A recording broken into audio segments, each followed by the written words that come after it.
பூண்டு குழம்பு செய்யறதுக்கு மண் சட்டியில் நல்லெண்ணெய் சேர்த்துட்டு கடுகு, வெந்தயம், கருவேப்பிலை, 1/4 கப் சின்ன வெங்காயம், 1/2 கப் பூண்டு எல்லாம் நல்லா வதங்கினதுக்கப்புறம் ஏற்கனவே வதக்கி அரைச்சி வச்ச 1/4 கப் வெங்காயம், ஒரு பெரிய தக்காளி ரெண்டும் சேர்த்து அரைச்ச பேஸ்ட்டை சேர்த்துக்கலாம்.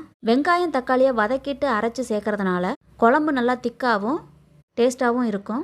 அடுத்ததாக கல்லுப்பு, 1/2 டேபிள் ஸ்பூன் மிளகாய்த்தூள், 1 டேபிள் ஸ்பூன் தனியாத்தூள், தேவையான அளவுக்கு மஞ்சத்தூளும் சேர்த்துக்கலாம். இப்போ இது எல்லாத்தையுமே நல்லா மிக்ஸ் பண்ணிவிட்டு எண்ணெய் பிரிகிற வரைக்கும் வதக்கிக்கலாம்.